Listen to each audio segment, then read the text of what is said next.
Let's dive straight into this clinical rapid-fire explainer on surgical nutrition and fluid management. We're kicking things off immediately with question 1 regarding standard maintenance fluids. So you've got a stable 60-kilogram post-operative patient, and we need to figure out their precise daily fluid requirement. Take a look at these options. Which volume correctly matches standard physiological scaling? All right, the correct answer is B, 2,300 milliliters per day. And we get this by applying that classic strict 150-20 weight-based rule. Here's how the math shakes out. It's 100 milliliters per kilo for the first 10 kilos, right? So that's 1,000. Then 50 milliliters per kilo for the next 10, giving us 500. Now, for the remaining 40 kilos of our 60-kilo patient, we just multiply by 20, which yields 800. Add it all up, 1,000 plus 500 plus 800, and it perfectly totals 2,300 milliliters daily. Okay, moving right along to question 2. Imagine a patient with a history of chronic diarrhea who presents with hypokalemia that just will not correct, even with adequate potassium replacement. We really need to identify the hidden electrolyte deficiency here that's keeping this hypokalemia totally refractory to treatment. The hidden culprit is A, hypomagnesia. See, it turns out that when intracellular magnesium drops, it essentially releases the physiological brake on the ROM-K channels. That's the renal outer medullary potassium channels in the collecting duct. Unblocking them causes continuous renal potassium wasting, so you can pump this patient full of potassium all day long, but until you correct that magnesium deficit, they're just going to keep excreting it, putting them at huge risk for cardiac dysrhythmias. Now, question 3. This one addresses a very specific and, frankly, dangerous imbalance risk. Your patient has just undergone a colectomy with an end ileostomy. Which of these electrolytes absolutely must be avoided in excess? And the answer is A, potassium. Because a colon is gone, the patient is losing massive quantities of water and sodium straight through that high-output stoma. This severe baseline loss causes dehydration and intravascular hypovolemia, which then triggers prerenal azotemia. Basically, this sudden drop in the glomerular filtration rate completely destroys the kidney's ability to clear excess potassium safely. Taking oral potassium during this phase, it drives a rapid, potentially lethal systemic hyperkalemia. Let's shift gears to question 4. For the vast majority of stable, bedridden floor patients, what's our actual daily energy target? Answer C is correct here. Using the standard formula of 20 to 30 kilocalories per kilogram per day, a typical, non-critically ill adult really only needs about 1,300 to 1,800 kilocalories. You might think, hey, they're healing, let's feed them up. But actually, no. A crucial pearl here is to avoid overfeeding. Pushing excess calories doesn't just risk refeeding syndrome, it actively drives excessive CO2 production, and that hypercapnia makes weaning a patient off a ventilator incredibly difficult. Let's look at question 5. This tests our recognition of the classic secondary complications that stem from severe short bowel syndrome. Which of these conditions occurs in these patients? The correct answer is D, renal stones. And the mechanism for this is actually fascinating.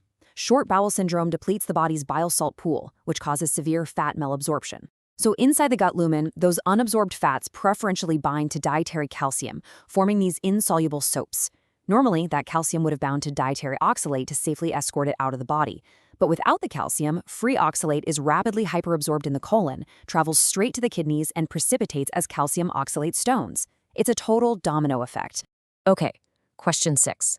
As surgeons, what is the maximum amount of small bowel we can safely resect without causing permanent, debilitating malabsorption? Answer A is correct. The average small intestine is roughly 600 centimeters long, and you can safely remove up to 45 to 50% of it. Because you're leaving at least half, the remaining bowel can structurally adapt to carry the load. But be warned, once you cross that 75% resection line, meaning you're leaving less than 150 centimeters, you instantly trigger the full severe clinical spectrum of short bowel syndrome. Question 7 brings us to substrate ratios. When designing parenteral nutrition, what is the correct non-protein carbohydrate energy to nitrogen ratio? The answer is D. You absolutely must provide exactly 100 non-protein kilocalories for every 1 gram of nitrogen. Why is this so crucial? Well, if you don't provide enough baseline energy from carbs and lipids, the body will just wastefully burn those infused amino acids just to keep the lights on. Providing this strict 100-to-1 ratio spares those amino acids, so they're actually used for what we want: optimal structural protein synthesis and tissue repair. Moving to question 8. This tests a slightly different variant of the structural threshold limits for functional adaptation and small bowel resections. Once again, answer A is correct, reinforcing that up to a 50% removal is generally safe. The biology here is honestly incredible. It's called compensatory villus hypertrophy. The remaining villi literally enlarge to absorb more nutrients. One quick clinical pearl, though. This adaptation heavily relies on an intact ileocecal valve, which physically slows down the intestinal transit time, maximizing contact with the mucosa. Question 9 gets specific. If you absolutely must resect the terminal ileum, which of these downstream consequences is the most likely to happen? The correct answer is E. The terminal ileum is the exclusive site for absorbing bile salts and vitamin B12. When you resect it, you literally break the enterohepatic circulation plant. Unabsorbed bile salts just dump straight into the colon, irritating the mucosa, blocking sodium absorption, and causing severe watery diarrhea. Plus, losing those bile salts depletes your fat-absorbing pool. This leads directly to steatorrhea, which is excess fat in the stool, and subsequently a massive deficiency in your fat-soluble vitamins A, D, E, and K. Okay, math time again with question 10. For a 70-kilogram adult on total parenteral nutrition, exactly how many kilocalories of their daily energy should come specifically from proteins? Answer B is the correct one here. Let's break down the calculation. For a 70-kilogram man, estimating about 30 kilocalories per kilo, the total target is 2,100 calories. Using our gold standard TPN breakdown, that's 50% carbs, 30% lipids, and 20% proteins, we just take 20% of 2,100. That gives us exactly 420 kilocalories from proteins. You always want to structure your IV bags with this exact math in mind. Almost done. Questions 11 and 12 compare extreme catabolic scaling. Out of these surgical conditions, which one triggers the absolute maximum loss of daily nitrogen? The answer for both is B, esophagectomy. This is a massive, multi-cavity trauma that sets off an immense neuroendocrine stress response. It rapidly strips away up to 90 grams of nitrogen per day. To put that into perspective, an appendectomy only loses about 6 grams. Losing 90 grams of nitrogen equates to breaking down roughly 2,500 grams, that's over 5 pounds, of functional skeletal muscle mass every single day. That is mind-blowing.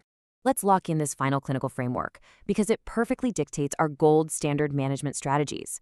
We go from immediate IV calcium gluconate for severe hypocalcemia tetany, all the way to ensuring our high-risk esophagectomy patients get at least 2 weeks of intensive preoperative nutrition just to survive that massive catabolic hit. So, the ultimate question to walk away with today is, how will you proactively adjust your patients' fluids and TPN before they ever cross these dangerous metabolic thresholds?